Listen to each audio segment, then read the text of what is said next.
Hello friends, आप लोग कैसे हैं? उम्मीद करते हैं आप लोग ठीक होंगे, आप लोग हेल्दी होंगे।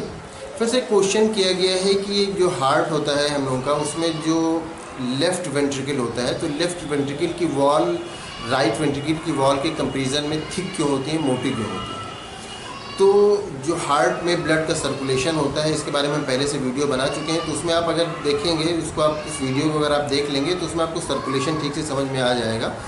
तो अगर आप सर्कुलेशन पहले से समझते हैं, जानते हैं कि हमारा जो हार्ट होता है वो 4 चेम्बर्ड होता है। तो 4 चेम्बर्ड में ये इस तरह से, ये जो ऊपर के 2 चेम्बर्ड हैं, ये हमारा राइट साइड होता है, ये हमारा राइट साइड होता है और ये लेफ़्ट साइड होता है।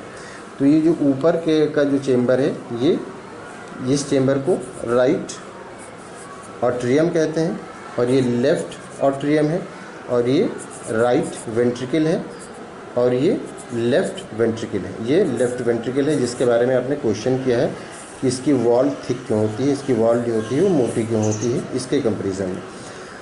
तो हमारी बॉडी में जो ब्लड का सर्कुलेशन होता है वो ये होता है कि हमारी बॉडी में यहाँ पर इसमें ब्लड आता है जो राइट ऑट्रियम है।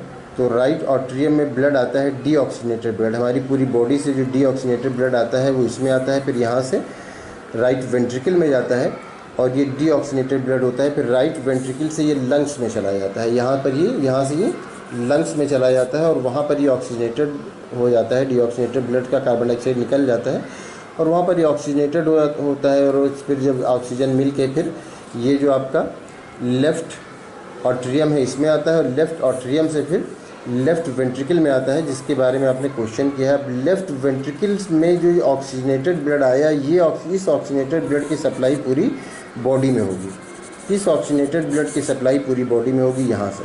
तो इस ऑक्सीजनेटेड ब्लड की सप्लाई जब पूरी बॉडी में होनी होती है तो इसमें काफ़ी प्रेशर के साथ फिर ब्लड बाहर जाता है, जो आर्टरीज़ में जाता है, तो ये पूरी बॉडी में सप्लाई होना होता है।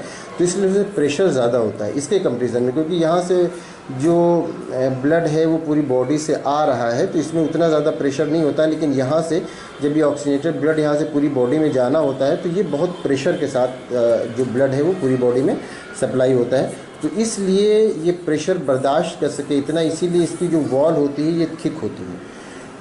इसकी वॉल जो है इसके कंपैरिजन में थिक होती है, इसलिए क्योंकि इसमें प्रेशर इसको ज़्यादा बर्दाश्त करना रहता है, इसमें प्रेशर कम बर्दाश्त करना रहता है। और ये जाती है आर्टरीज़ के थ्रू, और आर्टरीज़ में भी हम जानते हैं कि उसमें प्रेशर ज़्यादा होता है और जो वेंस होते हैं, वेंस में प्रेशर ब्लड का कम होता है। तो ये आर्टरीज़ के थ्रू पूरी बॉडी में सप्लाई होना होता है ब्लड, इसीलिए इसमें ब्लड का प्रेशर ज़्यादा होता है। तो ये इसीलिए इसकी जो वॉल होती है ये थिक होती है, जिससे ये इसको कोई प्रॉब्लम ना हो, इसमें ब्रस्ट होने का डर ना हो। तो इसलिए जो लेफ़्ट वेंट्रिकल है, जिसके बारे में आपने क्वेश्चन किया कि लेफ़्ट वेंट्रिकल की वॉल थिक क्यों होती है, तो लेफ़्ट वेंट्रिकल की वॉल के थिक होने का रीज़न यही है कि इसमें जो प्रेशर है वो ब्लड का वो ज़्यादा होता है इसके कंपैरिजन में। और अगर आप जानना चाहते हैं कि ब्लड सर्कुलेशन किस तरह से होता है हमारी पूरी बॉडी में और हमारे हार्ट का जो स्ट्रक्चर है उसके बारे में, तो इन स्क्रीन पे उसकी लिंक आपको मिल जाएगी, तो आप उसको देख लेंगे तो आपको अच्छी तरह समझ में आ जाएगा कि ये ब्लड सर्कुलेशन किस तरह से होता है। लेकिन आपने जो लेफ़्ट वेंट्रिकल के बारे में पूछा है कि उसकी वॉल थिक क्यों होती है, तो उसकी वॉल थिक इसीलिए होती है क्योंकि उससे जो ब्लड का प्रेशर पूरी बॉडी में सप्लाई होता है तो उसको प्रेशर